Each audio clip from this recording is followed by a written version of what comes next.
ഐതിഹ്യങ്ങളുടെ പെരുമയും ചരിത്രത്തിന്റെ ഗരിമയും മതസാഹോദര്യത്തിന്റെ മഹത്വവും വിളിച്ചോതുന്ന വടയാർ ഉണ്ണിമിശിഹാ പള്ളിയിലെ തിരുനാൾ ആഘോഷങ്ങളിൽ മുഴുകുകയാണ് നാടും നാട്ടുകാരും.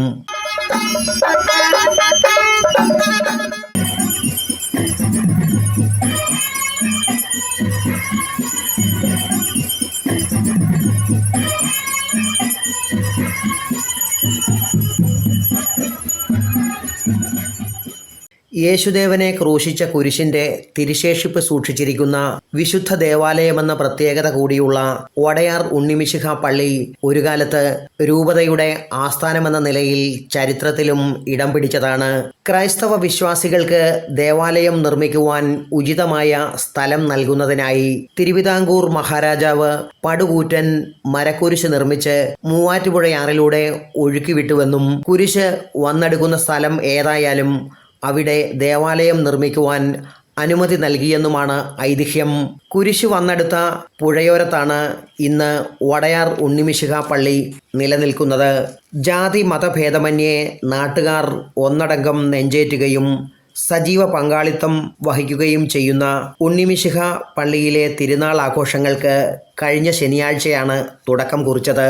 തിരുനാൾ ദിനമായ ബുധനാഴ്ച പുലർച്ചെ 5:30 മുതൽ ദേവാലയത്തിൽ വിശുദ്ധ കുർബാന ആരംഭിച്ചു. ഫാദർ മെൽവിൻ ചിറ്റിലപ്പള്ളി കാർമ്മികത്വം വഹിച്ചു. ഏറെ പ്രത്യേകതകളുള്ള വടയാർ ഉണ്ണിമിശിഹാ പള്ളിയിലെ തിരുനാൾ ആഘോഷങ്ങൾ മതമൈത്രിയുടെ പ്രതീകമായി കൂടിയാണ് വിശേഷിപ്പിക്കപ്പെടുന്നതെന്ന് പ്രസിഡന്റ് MV മനോജ് മാളിയക്കൽ പറഞ്ഞു. നമ്മുടെ രാജാവ് ഒരു കുരിശെടുത്ത് ഇളങ്കാവ് ദേവീക്ഷേത്രത്തിൻ്റെ മുൻപിലൂടെ ഒഴുകുന്ന മൂവാറ്റുപുഴയാറിലൂടെ ഒഴുക്കി വിട്ടു. അത് വന്നടിഞ്ഞ സ്ഥലത്താണ് ഇന്ന് വടയാർ ഉണ്ണിമിശിഹാ പള്ളിയുടെ മുൻപുള്ള പള്ളി സ്ഥാപിക്കപ്പെട്ടത്. അങ്ങനെ തലമുറകളായി ഏതാണ്ട് 1027 വർഷങ്ങളായിട്ട് ക്രൈസ്തവ വിശ്വാസത്തിന് വലിയ പാരമ്പര്യമുള്ള ഒരു പള്ളിയും ആരാധനാ സമൂഹവും മതസൗഹാർദ്ദത്തിലൂന്നി എല്ലാ മതങ്ങളെയും ചേർത്ത് പിടിച്ച് എല്ലാ ജാതി മതസ്ഥരെയും ഈശോ അനുഗ്രഹിച്ച് ഇവിടെ മുന്നോട്ട് പോവുകയാണ്. ഈ പള്ളിയിൽ വരുന്ന ഒരാൾ പോലും അനുഗ്രഹിക്കപ്പെടാതെ പോരുന്നില്ല. ഈ ദേശത്തിന്റെ അധിപനായിട്ടോ ഉണ്ണിമിശിഹാ ഇവിടെ വാണരുളുകയാണ്. എല്ലാവരുടെയും ഒരു അഭയസ്ഥാനമാണ്. കുഞ്ഞുങ്ങളെ അടിമ വയ്ക്കുന്നതാണ് ഇവിടുത്തെ ഏറ്റവും പ്രധാനപ്പെട്ട ഒരു വലിയ നേർച്ച. അത് മാത്രവുമല്ല, ഈ പഴയകാലത്ത് പാക്കച്ചവടം അടക്കമുള്ള വലിയൊരു ബിസിനസ് തിരുനാൾ ആഘോഷങ്ങളുടെ ഭാഗമായി ഭക്തി നിർഭരവും വർണ്ണാഭവുമായ പ്രദക്ഷിണവും നടന്നു. വാദ്യഘോഷങ്ങളുടെ അകമ്പടിയോടെയായിരുന്നു പ്രദക്ഷിണം.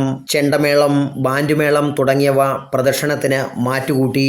ഇടവക വികാരി father Sebastian Channampallil, president MV Manoj Maliyakkal, കൈക്കാരന്മാരായ Xavier Thayyil, Joseph Thottappally, family unit vice chairman Jose Mathew, Shiju George Ottaplakkal എന്നിവർ നേതൃത്വം നൽകി. തിരുനാൾ ആഘോഷങ്ങളുടെ ഭാഗമായി വിവിധ ദിവസങ്ങളിലായി നടന്ന ചടങ്ങുകൾക്ക് മൂവാറ്റുപുഴ രൂപത ബിഷപ്പ് മാർ തെയോഡേഷ്യസ്, കൊല്ലം രൂപത bishop Mar Stanley Roman, Chicago രൂപത ബിഷപ്പ് മാർ ജോയ് ആലപ്പാട്ട്, ഫരീദാബാദ് രൂപത സഹായമെത്രാൻ മാർ ജോസ് പുത്തൻവീട്ടിൽ, ഫാദർ സിൻഡോ ചിരകത്തിൽ എന്നിവർ കാർമ്മികത്വം വഹിച്ചു. Praveen Bhaskar, today news, Vaikom.